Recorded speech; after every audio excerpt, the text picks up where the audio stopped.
Hello guys, এই যে দেখুন আজকে আমি কি দিয়ে ভাত খাবো। তো এখানে আমি অনেকগুলো কচির লতি নিয়েছি। এটাকে আপনাদের ভাষায় কি বলে আমি জানি না, তবে আমরা চট্টগ্রামে এটাকে কচুর লতি বলি। দেখুন, অনেকে এটাকে দেখা যায় রান্না করতে গেলে নরম করে ফেলে, মানে গেলে ফেলে আর কি, মানে যেটাকে বলে আস্তা থাকে না, কিন্তু ওইটা আমার কাছে ভালো লাগে না। আমার কাছে ভালো লাগে যে আস্তে আস্তে থাকে। এই যে দেখুন, এটা রেসিপিটা আমি আপনাদেরকে দিব।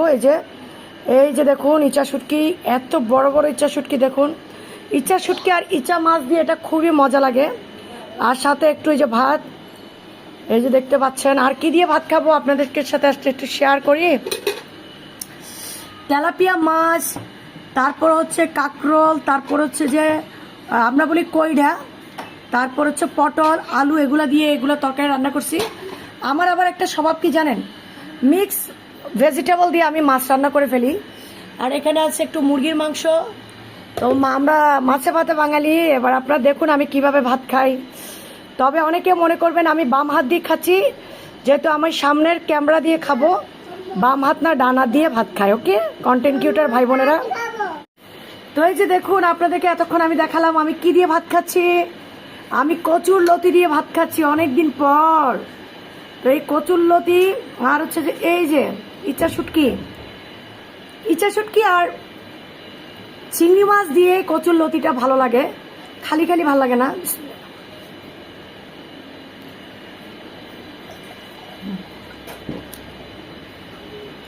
সাথে একটু আম দিয়েছে, আম দিয়েছে সাথে একটু, দেখতে পাচ্ছেন, একটু টক টক লাগার জন্য।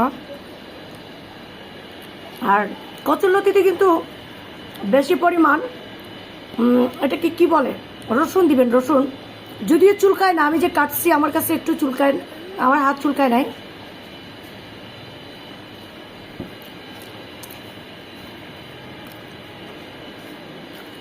অনেকে কচুরলতি বাঁচতে গেলে হালকা হালকা ঝোল রাখে, আমার কাছে ঝোলটা ভালো লাগে না। আমার আম্মু ঝোল রাখতো না, শুকনা শুকনা ইচা শুটকি বা ইচা মাছ, একটা লতিও ভেঙে যায় না। দেখেন, এই যে দেখেন, প্রত্যেকটা লতি আস্তে আস্তে, এই যে দেখেন, বেশি নরম হয়ে গেলে ওটা ভালো লাগে না। তো খুব টেস্ট, সেই স্বাদ। আপনারা খাবেন, চলে আসেন, কেউ খেতে চাইলে চলে আসেন।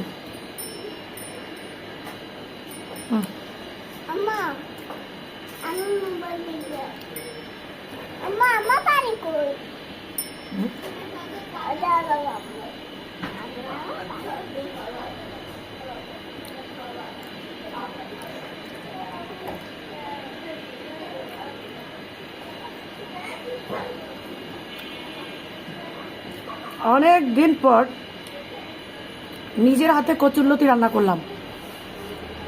আসলে কাটতে সময় লাগে।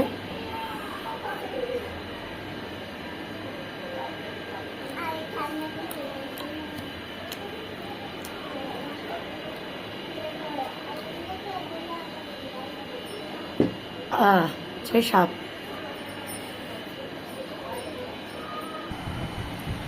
তা এখন আমি আমার কচুরলতি দিয়ে অনেকগুলো ভাত খেয়েছি। দেখুন, এখন আমি মাছ দিব।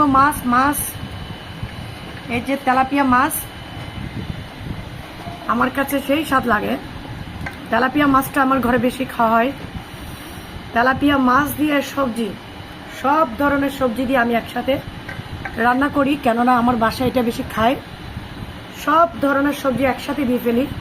এত রান্না করার সময় আছে, একটা একটা করে। আসলে কি সব কিছু তো পেটের মধ্যে গেলে একই হয়ে যাবে, তাই না? আপনি যাই খান না কেন, সব কিন্তু পেটের মধ্যে গেলে একসাথে হয়ে যাবে। তো তাই আমি কি করি, আমিষ আর নিরামিষ মানে সবজি দিয়ে একসাথে মাছ ভাজা ভাজা করে রান্না করি। আমার কাছে ভালো লাগে, জানি না আপনারা কে কে খান, আমার কাছে অনেক ভালো লাগে। তা আমি নিয়েছি মাছের পেটি, বড় মাছ তো, তেলাপিয়া মাছের বড় পেটিটাই নিয়েছি। বড় তেলাপিয়া মাছের পেটি খেতে খুব ভালো লাগে আমার কাছে। তো এই যে দেখুন, এটা হচ্ছে সবজির আলু। তারপর টেস্ট হয়েছে, যেহেতু ভেজে রান্না করেছি তাই টেস্ট হয়েছে। আমি আগে তেলের মধ্যে সবজিগুলোকে ভেজে ফেলি। যে এটা হচ্ছে কাঁকরোল, তারপর এটা হচ্ছে পটল, এটা হচ্ছে টমেটো, আর এটা হচ্ছে আমরা চিটংয়ে কইডা বলি, কইডা, অনেকে কি বলে যায় না।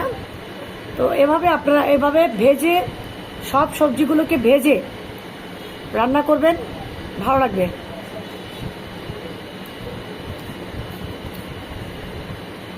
দেখতে পাচ্ছেন খুব মজা লাগে আমার কাছে।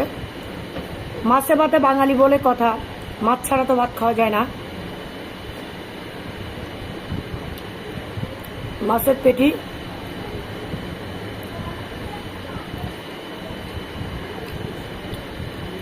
তেলাপিয়া মাছের যেগুলো বড় বড় একটা মাছ 1 কেজি, ওগুলোর পেটি হচ্ছে এগুলা, খুব মজা লাগে।